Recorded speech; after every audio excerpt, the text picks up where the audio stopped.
Welcome to the Healers Podcast, where we inspire and guide healers through business expansion. We give voice to incredibly abundant healers to share their stories. We dive into the quantum field to unlock the energies of conscious creation. We also develop digital tools to help you grow, which you can find on healers.com. I'm your host, Yuli, and I'm grateful you chose to join this space. Now let's go deep. Hello, my dear friends. Another amazing episode is coming your way. Jodi Carey is a spiritual guide, movement artist, and a renowned teacher in the field of yoga and healing arts. With over 2 decades of experience, she's an innovator in the mind-body sciences. She's highly respected as a teacher of teachers, with her successful practice in South Beach, Miami, known for her alignment-based methods and practical applications to healing. Her work with trauma-sensitive yoga, including the groundbreaking project with the Marines, has made a significant impact in the field. And today, Jodi's integrative approach blends ancient wisdom with modern cult knowledge. Through intuitive counseling, somatic movement, and restorative yoga practices, she's helped hundreds of clients, including some of the biggest names in Hollywood, move more gracefully through the rocky, pivotal moments of life. I've been so lucky to know Jodi for the past 2 decades through her incredible family, which I'm sure we get to talk about a lot because it's a big part of your life. So get ready for an enlightening conversation where we explore what it means to be a multimodality healer that blends so many traditions into their work. We'll talk about the nuances of working with high-profile clients and dive deeper into Jodi's unique healing style.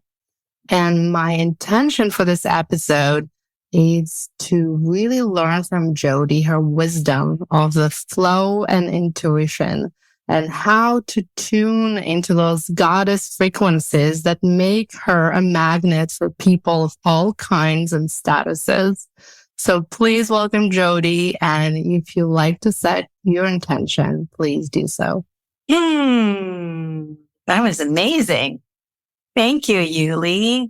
This type of communication for me is not my natural space to share. So I like to remind myself that when I do come into this space, that I'm already transferring energy, transferring a higher vibrational energy to the listeners. So part of the intention is to align all of us in a collective harmony as I share. And so that intention is to be receptive to that and to be sensitive enough to that to allow higher pieces of information to flow through you. I love it because this is how I view those episodes as well. We're just channels. And I told you right before recording that I used to do the first few episodes with a list of set questions. And as I go further, I love just kind of diving into the flow and see where it comes. And this is some of my favorite recordings have been done this way. So I cannot wait to see what comes up today. Amazing. I would love to kind of start with this jumping point, right? As we're diving into the flow, let's talk about being a multimodality healer. I know for sure, as someone who incorporates so many techniques and teachings into your work, you probably spend a lot of time in your brain probably trying to communicate that into the world, shape it in some sort of like bio description or a method. How do you present yourselves to clients? How do you describe to people what you do? Yeah, that's exactly the challenge I face. It's because it's so natural to me that it flows out of my body and my voice so easily when I meet somebody that I forget that that's not always translated to the public in that easy way. So I always come back to language. I always come back to how can I be more accessible to different kinds of societies, to different walks of life, to, every different kind of personality and age and religion. that is my intention to really serve all. I feel like that advantage for me is because I'm multicultural. So like my bloodline is so diverse that I also have access to information just through my bloodline. And I think that's something that I continue to explore as far as ancestral work, ancestral healing. So as I dive into that for myself, I get to really relate to people on a whole other level. But as far as what I do at this point, I've been teaching and helping since probably 2000. So like, I guess 23 years. And I originally started from a dancer background. I was a dancer with a theatrical company, and I was training a lot and really kind of at a young age, tired in my body. And at the time, I had already had experiences at a young child with the mystic. I've had experiences with the divine, with, I guess, transcendental experiences, even as a child. So when I became a dancer at the level of professional dancer, and I had these experiences of pain in my body, of, lack of faith, lack of confidence, I already had this sort of foundation of moving into trust, moving into, prayer, going into visualization. All of that stuff was really, really accessible to me. I had books on chakras when I was 18 years old and all sorts of things that was, part of just my natural background. And so I think throughout that time until now, coming from a physical space of dancing, which gave me discipline, super, super mental discipline, but not so much of a self-love towards my body, that when I experienced yoga for the first time, it was in New York City. And I walked into a very traditional Swami yoga. It was like, the monks taught, and it was a lot of pranayama, a lot of breathing, a lot of, very simple physical exercise. And I had this really enlightening moment. It was my first class there. This was in 2001. And I was in the relaxation at the end in Shavasana. And I had this experience of oneness. What we know of now, oneness back then wasn't even really part of our language. People, when people said oneness, it wasn't really kind of like yet integrated into our modern world. Now it's all over the place. But that moment I had was this unifying experience of love, and love that came from a place of complete surrender, letting go, trust, opening to something higher. It was a love that was healing. It was a love that was law. It was a law. It wasn't emotional. And I left that class saying, I'm going to teach this. And it was really like, it wasn't even a choice. It was just, that's what I'm going to do this. I have to share this experience with everyone. Like, everyone needs to know that they have this inside of them. So when my show, I was on Broadway at the time. I was dancing on Broadway, and that was a wild experience. But I was so out of my body, even though I was using my body, in the shows so many times a week, but I was so tired. I lost my spirit. And so when I found yoga, it was just this union. And I said, okay, well, this is something that I need. This is something I need to share. So when the show closed on September 11th. So the towers came down. All the Broadway shows went black. We were one of the last standing shows. And I had already submitted my deposit for that teacher training, for that yoga teacher training. And it was just this perfect synchronicity of the closure of my short-lived dance career, and walking into the spiritual journey of teaching yoga, of deepening my practice. This is sort of a long expression. This is fascinating. I mean, I had goosebumps when you're talking about the synchronicity. I mean, isn't it incredible how so many times some of the world events also kind of like tie into our life? When it's synchronized, it's really, it meant to be. Oh my goodness. Yeah. I mean, and it was just kind of like, I think at the time, I wasn't even like shocked by it. Like, it was just sort of like, this is the end of this. This is the beginning of that. Towers came down. New York City changed, right? The collective core energy of the city changed. People became actually, once they started healing from the trauma of 9/11, you felt a softening in the city. There was a vibrational shift. And that was just completely aligned also to my formal spiritual training, I guess. That's incredible. And how do you describe it's been now more than 20 years, and I'm sure it's been a transformative period of your life. How would you describe yourself today? If I met you today and we just said hello, who are you? What do you do? Yeah. Who am I? What do I do? So, it's funny that happens to me. This morning, I was just putting my crystal bowls and all my spiritual tools into my car. And there was this woman who was standing there and was like, what do you do? And I told her, I was like, well, actually, right now, I'm actually going to help someone shift their energy through the vibration of these crystal bowls. And she was completely fascinated. I'm laughing because, when I talk about this, it sounds funny, but when I'm in the moment, it's just like, talking about the sky is blue. So I'm telling her that I'm about to do this. And I also tell her, but I also do other kinds of work depending on who I meet. So I don't know what I'm going to do with someone until I actually share space with them in a present moment vibration.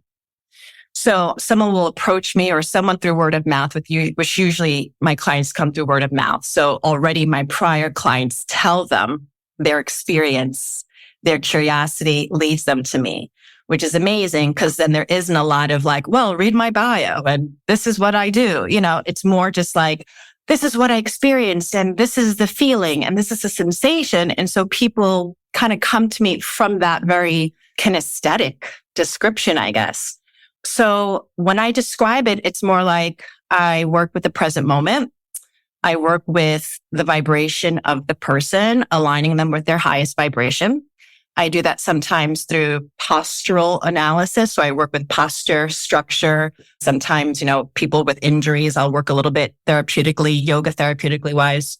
And that allows me to then experience the other layers of their consciousness. So here's the physical body. We have the mental body. We have the energy body. We have the part of us that is sentient, wise, intuitive. I work with that layer. Sometimes that connects us to possible other lives, which I'm not a past life regression person, but sometimes I get information in that space if I'm open to it and if the receiver is open to it.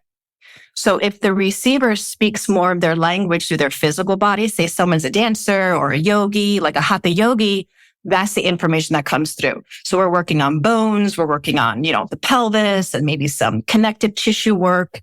If someone is really into kundalini, subtle body, moving energies through the circuits, we go into that language. Now, fortunately, I have trained in all these modalities and have experienced so much of the work within those scopes that I can relate to people in this way. That is so fascinating. I love that. And I love this super custom approach and you have so many tools in your toolbox. Does anyone come for purely spiritual pursuits? Yeah. And if so, then do you connect them back to the body or you just stay in those realms? Yeah. So usually people come to me with an intention. And I would say 95% of the time that intention is changed. It's kind of like, I always make the joke of, there's this one particular client who I still work with to this day, probably 8 years now. And he originally came to me because he had lower back pain and tight hamstrings. And so, so I'm like, all right, let's see those hamstrings. Let's work on the hamstrings. And for me, that's the entry point. If someone feels safe to approach me from a physical place, meaning listen, it's not about the hamstrings, right? It's about something in the emotional body, some sort of repressed trauma. It always comes back to repressed trauma. But I'm not going to sit here and talk to you about your trauma. What I'm going to do is I'm going to stretch you a little bit. We're going to stretch together. We're going to breathe. And then all of a sudden, as the emotional body feels safe and open and palpable, then we get to talk about something. And then we go into that space once safety is established, once trust is established. And that's something I feel that's like my strength, is that people feel safe around me so that we can really explore together our multidimensionality. It doesn't have to just be, I'm going to stretch your hamstrings, but it's like, wow, when I stretch your hamstring this way, I notice you stop breathing, you turn your head that way. And I'm going to do it again. And we're going to notice your body's reaction. And we're going to do it again and keep noticing. And then again and again until all of a sudden, there is this drop in the heart rate. There is a level of relaxation in your body. And then we get to maybe talk about a story or an experience that happened just through the body being able to release some tension. This is really incredible. And to me, it's a very cutting edge approach. I mean, ancient and probably 1,000 years old, but as we discover it and this kind of evolution of the human species, right? For us, we suddenly discovering all of this connection between the injuries and the traumas and the past lives. And this is all kind of feels, at least to me, it feels new. I think to a lot of people in the society, this kind of revelation of all this interconnectedness between all those practices and so you suddenly find yourself like psychotherapist meets yoga teacher meets, yes, I don't know, a counselor or friend. Right. And there's different hats to wear, right? Yeah. And, I think, most people would say, like, wow, that's such a big responsibility. It doesn't feel that way, actually. I'm so thankful it doesn't feel that way. I mean, at this point, I have a beautiful network of people that I always refer to if, say someone has a certain level of chronic post-traumatic stress disorder that is way beyond my capacity. I have amazing therapists that I can refer them to, so on and so forth. But I think what allows students and clients to open to me in a way that they may not with their psychiatrist or their therapist is that I'm not talking to them about their trauma. So I'm not talking to them from that head down process where I'm asking them to, in a sense, come with the implicit memories of what happened, or I'm not accessing that part of the brain. So my goal is to completely listen to the story through the body. And so I'm reading the body, I'm reading physically the body, I'm reading also things that are unseen. So I'm reading the field of energy, which means, so we don't see the field of energy, but we can feel the field of energy of someone in front of us or around us. And that's something that to me has come naturally. And then through study and research, I begin to hone in on kind of working with the energy field. So sometimes my hands will start to move with clients where it looks like I'm moving energy with my hands, or it look like I'm doing Reiki or something, which I don't do Reiki. I wasn't trained in Reiki, but my hands have their own wisdom and their own guidance, intuitive guidance. And so sometimes my hands will move. I'll use different mudras that come through my body spontaneously just to work with people's field of energy. And what it is I'm doing is working with density. So I can kind of feel the dense parts of someone's field, whether it's on the right, whether it's on the left, up, down, all around. Maybe it's around the kidneys, maybe it's around the liver. And then I'll start to inquire and ask questions around those things that I pick up, just so that they're validated or not. And when they are, then we get to do something a little more physical, yoga positions to help the liver release, to help kidneys replenish themselves, things like that. So I'm really working, and some people are much more like, when I meet them, I'm like, wow, this person's like a jellyfish. They're like super energetic, super like I could just tap into their aura super quickly. Others is the opposite. And so we have to do a little bit more physical work for them to kind of open that etheric body. And so that, we can start really, diving into that fluid space.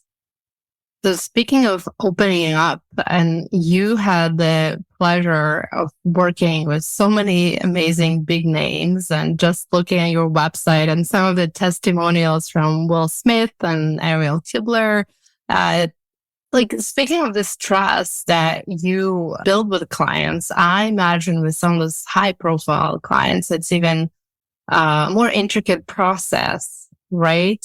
To get to that level. And is there anything, any key differences that you kind of, or rules of engagement that you as a healer have based on that specific kind of type of client?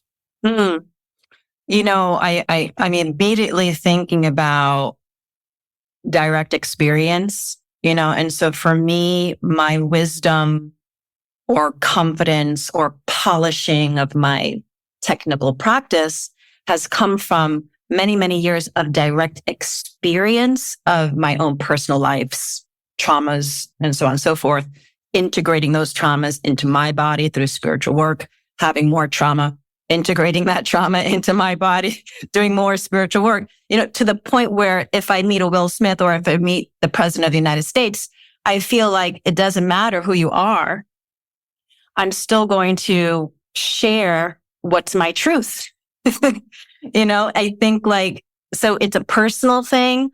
It's also my experience relating to many different kinds of people my whole life and having that experience just on a social level, coming from a big family, being raised mostly by my grandmother, who's an older woman with different kinds of belief systems, growing up in a very religious church, having transcendental experiences in church and dance, so on and so forth, that when I meet someone who's a high profile client, I have so much, I guess, energetic, emotional experience that has been validated already in me that there's no hierarchy and there's no kind of you're better than me kind of ego thing. So, and at this point, it's just, I'm of service. This is my life. And I also have released that, I guess this is through experience, but I've released that pressure of having to please someone, please a client or be right or be wrong. At this point, I really released so much of that part of me that and there's still some left. I mean, I'm not saying it's all just integrated, but I've really become so intimate with that part of me that wants to prove that this works. And I want to make you happy and make you go home painless. I've really offered so much of that part of my ego to the divine. And so when I meet someone like that, when I met Will, I was like, let's do this. And we had trust right in the first 10 minutes because I just showed up as me and had my own grounding techniques and things like that. So I'm actually really, I take a lot of care and boundaries when I meet someone, when I meet anybody. And I think that also comes with a certain level of trauma, so I do have boundaries that I consciously work with. I always say if I'm working with a client who may be very good looking or attractive, I'm super androgynous. I think I know how to turn that part of me off completely. That is an incredible skill because that was my next question. I'm telling you, honestly, I wish, Yuli, that this is something, because I'm working right now with yoga teachers and I'm training them. It's through a mentorship program. And some things, I don't know if they're teachable or I don't know yet how to teach it. But it's a gift maybe of mine, but I turn totally androgynous. Those hormones and chemicals turn off and I go into a real neutral space. People sometimes describe me as an alien. I'm like, okay, I can see that, cause I can really become very emotionally neutral, yet still be compassionate, if that makes sense. And honestly, I think it's just because I've been doing this for a long time. Yeah, it makes a total sense. It's just something that's really hard to aspire to. And it's not for everyone. It's not, but it's really, I mean, you said it so eloquently, and I think it's just, I mean, it's really incredible. The toolbox you have inside of you to work as a healer, I find really fascinating. The way that you turn to this alien that is of a service to humans. I'll forever have that picture of you in my head, by the way. And I don't work with aliens, by the way, it's and I, although I acknowledge them and I even have visions and, downloads of these aliens and the Galactic Federation and things like this, they are here. But, I really don't work with them specifically, but, they're definitely real entities. But my intention is to kind of go into The highest, But highest. but it's a great metaphor, and I love it, and I think it works really well. It makes total sense in this kind of business. So you mentioned your family and your upbringing. I think I find it just so fascinating, just in the mix of kind of traditions and cultures that you have within your DNA, your family DNA. Can you just talk a little bit about that and on how that shaped your practice? Yeah. Yeah. I think when I talk about it, I feel a sense of pride almost, like I go right into this kind of like gratitude space as I acknowledge my lineage. I mean, so my mother is Chinese, Irish, and some German, and my father's side is Puerto Rican, Spanish. I always say like, hey, people are like, where are you from? I'm like, I'm from Manhattan Island. This is like, I'm truly like the epitome of everyone who came through Manhattan Island. It's like Chinatown and the Puerto Ricans, the Irish, the German. I mean, like that's kind of like my bloodline. But my grandmother, who is Irish from Jersey City, she raised me and my sisters mostly when we were little because my mom was a young mom. She had 3 daughters by the age of 21. I always find that fascinating. And so she needed help. So grandma took us in. And so we had like this very cynical, very kind of old school, disciplinary white woman, older woman who's had her own books of trauma. I mean, my grandmother was just like literally a character out of a book. I still want to write a book about her one day. But she raised me and my sisters, and I feel like her strength and strong disciplinary ways really helped give us this sort of street smarts, a strong backbone, being raised in the ghetto of New York City. And she took me to my first dance class on Avenue D with all the drug users and, in the middle of the AIDS pandemic. And I took my first dance class in a project building. And I remember walking in, I was probably 6 or 7 years old, and I heard the drums. And I remember walking in with my sisters, but I was like completely possessed by the drums. And I felt this feeling in my body of like, this is going to be my lifeline. This is going to be what I do. And I became a part of that dance company for the next few years. So my grandmother had this opportunity at this late time in her life. She always said this is her second chance to live and have purpose, was us, me and my sisters, to raise us. And she really took us that way. It was like her legacy. And then even more so with just me, once my mom started coming back out, then my grandmother kind of took just me in. And so I had that real strong relationship with my grandmother, which I feel was its own spiritual teaching in itself. We were kind of soulmates in a way. I think it's still being kind of revealed to me, the power of that relationship. And, my grandmother wanted to give us something to do. Like me and my sisters, she didn't want us to be on the street. So let's go to church. Let's go to church on Sundays. And my father's side, the Puerto Rican side, were much more Christian, very religious. My grandmother on that side, Margarita, she was very religious. And we would go to Sunday services on Avenue D. And the services would be in Spanish, and we were non-Spanish speaking children. But we were, it was, for me, okay, I don't know about my sisters. This is an interesting conversation to maybe have with them. But for me, it was so exciting to be a part of this experience of healing and prayer and singing worship songs and watching people have spontaneous healings and watching my grandmother from the other side, my Puerto Rican grandmother, speaking in tongues and sometimes passing out from the energy of God. This was the experience of church for us.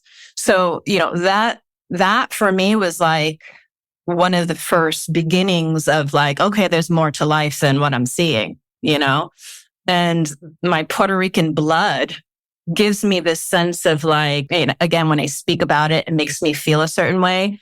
Because my dad was an artist. He was a singer, and he was a conga player. He was a drummer. And I feel so much of my artistic talents come from the Puerto Rican side.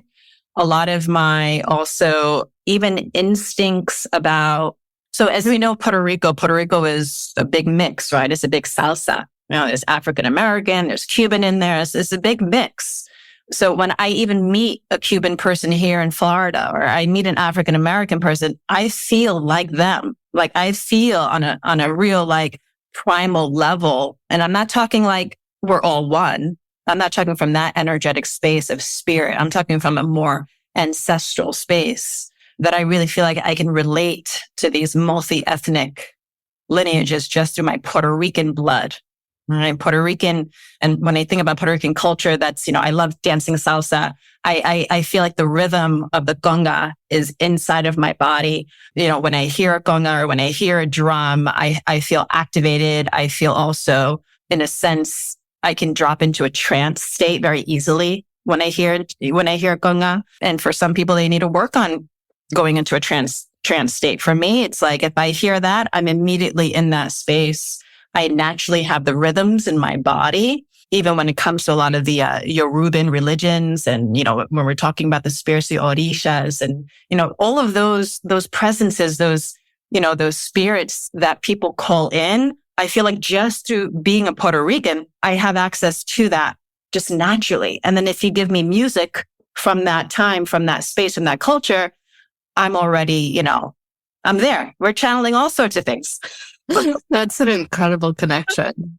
And I don't know, my sisters may, like it's interesting because my oldest sister has a little bit more of what I'm talking about as far as the, the congas and the drums and the music. My other sister, not so much. So I always think about like why we're chosen or our soul comes in for a different reason. My soul definitely came in to dance. And I think it's like through the dancing, okay, now you're going to heal through that movement. I love it. I love the dancing soul analogy so much. I find your story just so incredible, fascinating. I could listen stories about your family forever, and I'm fortunate to know some members very closely. And it's really a special union of women and sisters that I don't think I've seen ever before. So I can totally see that. And I guess I'm curious that you so seem embodied and who you are and doing the service that you meant to do. Is there a future kind of evolution of yourself that you're seeing? Or is there a need for that even? Or is it just one of those like vanity terms that we shouldn't be even using this conversation? But I'm just curious, where does this evolve, or does it evolve with the world, or do you have a vision for yourself? These questions are always like, oh goodness, you're talking about the future. Hey, well, there's no future technically, right? We live in the present. There's no time, no space. So, and it's so, so you use the human terms. Yeah. Yes. But there's and I don't know, sometimes it's a block for me, but it's also because I'm such a present moment. I'm wired that way, but it's even hard for me to literally plan or, have an event tonight. Usually any teacher or presenter is going to have like an agenda, a plan. I never plan. I have an intention, and then I don't know what I'm going to do until I meet the group, literally. And not many people work this way. So like, it sounds a little terrifying for most people, I'm sure. That's terrifying for most people. And so my collaborator, because I'm co-hosting with her, she's like, what do I do? What do I do? So, I'm kind of letting her take a little bit more of the agenda-based lead, and I'm going to be a little bit more of an alchemical kind of, feeler of the space and organically facilitate. So in that, what I'm saying is when I look into the future and the evolution of what I do, I can only base it off of what I'm presently experiencing right now through it, which is I still get very nourished by the work that I do. However, I would like for it to unfold a little more easily as far as clientele growth. I'm feeling like, do I need to market myself now? I've never had to market myself.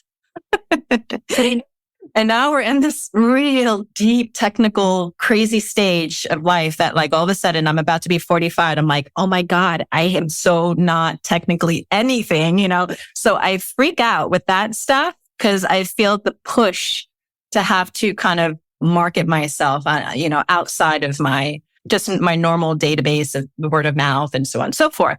So that's where we're building Helist. Yes, exactly.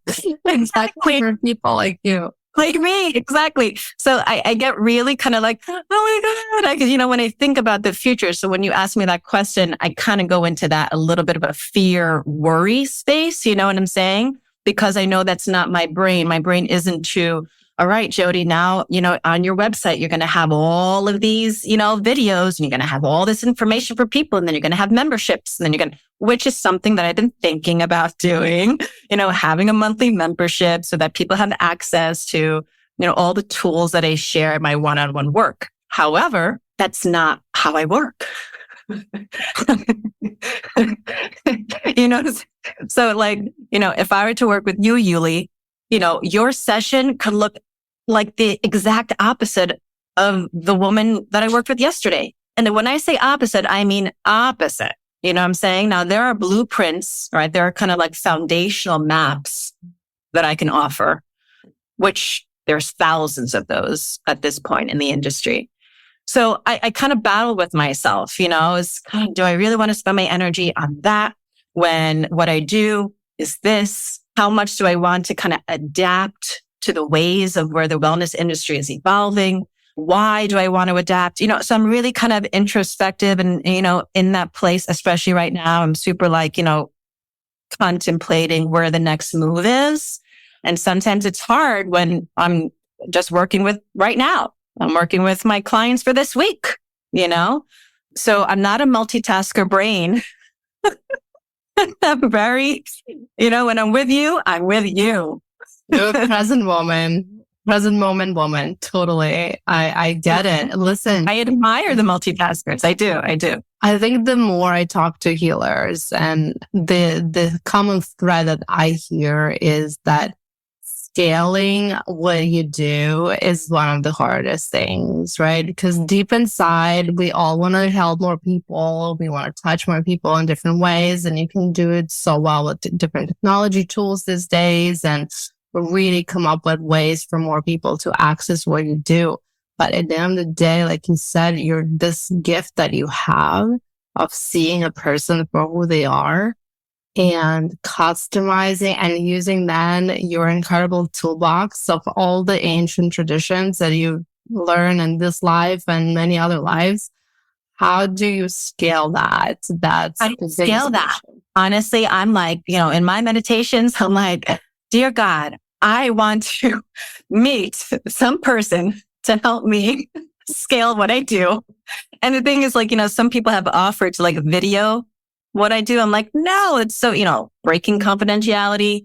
I won't be able to, establish that safety with clients.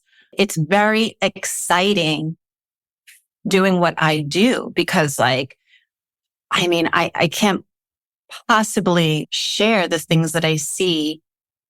I wish I could. Things I see, the breakthroughs or the releases in the body. Right now we have access to so much information. So we do know the transformation that's possible inside the body mind, right? And it's miraculous and it's still almost indescribable. It's like, and I get to cultivate a space for people who never even heard about this stuff.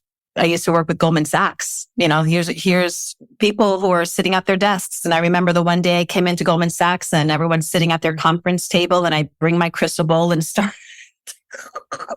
That's incredible. And they're sitting there, Yuli, with their pen and paper ready to like jot down information. And I'm literally saying, everyone, close their books. I'm telling everyone, close your books. I love this so much. I would have loved to fly on the wall in that meeting. For me, I think that's kind of part of my little, it's a game.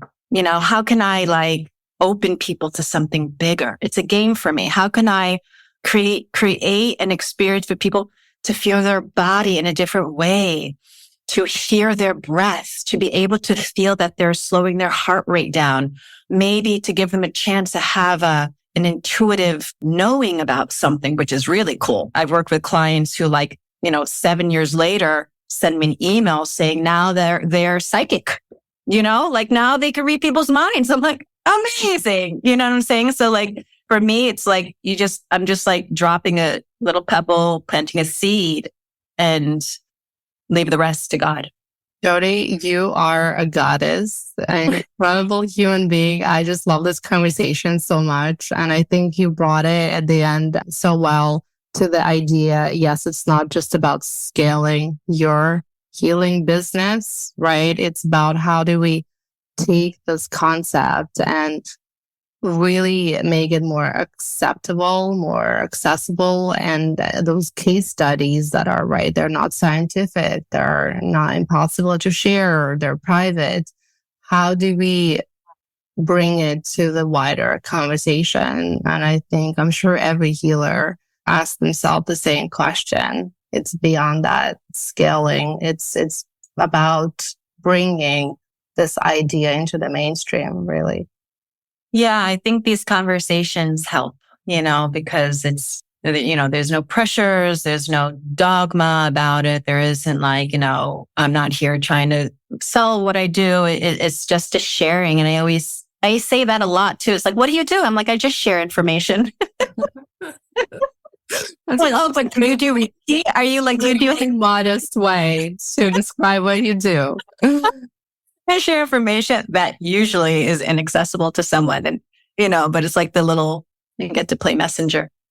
Well, it was such a treat to have you on this podcast. I want to talk more. I want to bring you back again. I have so many follow-up questions, but I think for now we got an incredible taste of who you are. I do hope people check out your practice because I think it's so unique and incredible. And thank you again for being a wonderful and open guest.